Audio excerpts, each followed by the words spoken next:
my channel. If you're new here, welcome.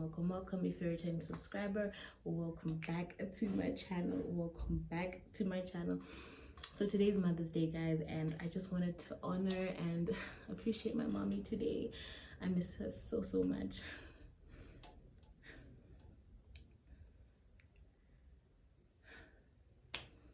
So I don't know why I'm getting emotional about this, because I talk about my mom a lot, and I don't want to say I'm over it, but I've truly accepted that she's not here.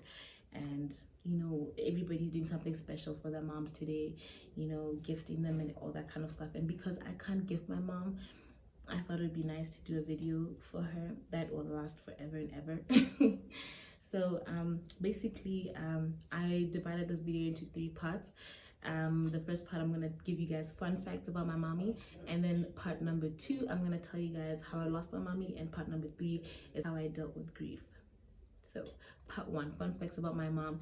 1, she loved to eat from a pot. 2, she was really short. She was really short, cute short woman. Fact number 3 is that my mom always bought biltong on our way to my granny's house. Every single time we're going to my granny's house, there was it was like a 5-minute drive from our house to my granny's house. She would stop by the shop to buy biltong all the time. And fact number 4 is that my mom was such a loving, kind woman. Like, the people I meet today, when they see me and I didn't know them, you know, like, they're like, wow, your mom was such a beautiful soul. Ntombi was a beautiful person. She did this for me. She did this for me. I appreciate her so much. And that's just the facts about my mom. She was a loving, sweet person, and her memories and all the people that she's impacted, they still remember, they still talk to me about it, you know. So moving on to the second stage of this video is that how I told my mom. So my mom's passing. Basically, my mom passed about 14 years ago. If it's not 14, it's 13 years ago. I was 8. She died in a car accident. She was driving to a town near where we lived, like about 30 minutes drive, and a cop car, like a police car, was overtaking another car and then went straight into her car. She didn't break any legs or any bones or anything. She was perfectly fine, but she died of shock. She basically, there's a word for this. I will Google it. I'll look for it. But she passed away and she died on the spot. It was a very sad day for my family. I remember coming back from school and finding my dad very sad, my uncles and aunts very sad, and I could tell that my dad had been crying so bad. So I lost my mom like that. And like, you know, I would ask around, and the house help would be like, no, she's at work. My sisters would be like, no, she went to another town. She went on a trip. And like, I could understand what was happening, and you know, I saw what was happening, and you know, basically I accepted with time that, you know, she's gone, she's really gone. And my life did change drastically after the death of my mom. You know, things did change. I lived elsewhere. I did things differently. I changed schools. I was different. I wanted to be alone. I was hurt. I was going through a whole lot of things. I needed to see therapists and all that. But basically, I just wanted to put in how it happened, just so that you know. And then the third part of my video is how I dealt with the grief. So the first thing is I listened to stories about her, what she did, you know, when she was alive. I ask my uncles all the time, and they also tell me, you know, how she used to be like. I listen to that, and you know, it helps me, just gives me some comfort, you know. It kind of like makes me feel like I knew her. Item number 2 is that I talked about her a lot, like to other people. I talk about her, like, my mom did this, my mom looked like this, my mom liked this, you know. Just, it gave me some sort of peace. Number 3 is I visited her grave. And trust me, it took me years to go there. It took a lot to get there.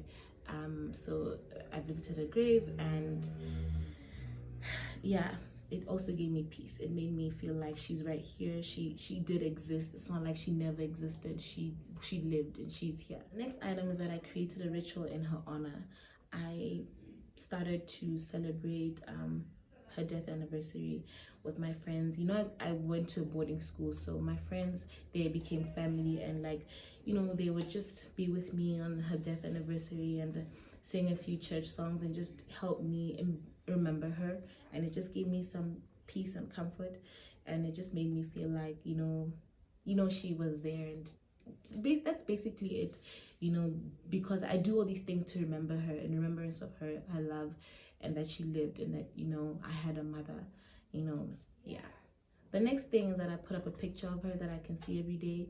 The worst thing, or the one thing I fear the most, is forgetting how they look like, because it's been so many years and these things happen to people. So I just always put a picture of her so I can remember her features and all that kind of stuff. I like to see her.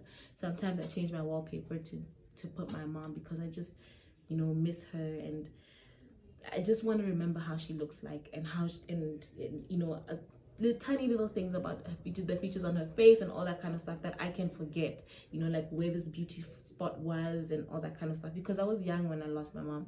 And in as much as people might think I don't remember much, I remember a whole lot, because my life was divided basically from like after mom died and before mom died, and there was a change after she did. So that's why I remember that part of my life, you know, before she died. And it's important for me to put the picture up.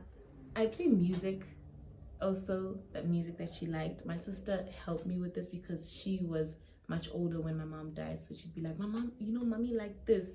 And it, you know, when I listen to it, it's just like, wow, it's like, oh, she liked this. It makes me feel like I've gotten to know her, and it just gives me like a comfort, like, you know, I would think, oh, she's here, this is what she would be doing, this is the kind of music she's listening to, basically. So, or she'd be listening to. And the last thing that I do is that I kept her clothes. I kept a lot of her. I wear one of her things, you know, throughout the day. But yes, I kept her clothes that remind me of her figure. And a whole bunch of stuff. I've altered so many of the things that she wore so that they fit me. This brings us to the end of this video. I just wanted to do something special for my mom, to remember her differently this year, you know. So happy Mother's Day to all the mothers in the world, all the mothers watching this, your mom, her mom, his mom, everybody's mommy. Happy Mother's Day. I love you all. Thank you so much for watching. Please comment, and do not forget to like, and most importantly, subscribe. See you guys next time, NanaBoos. I love you all.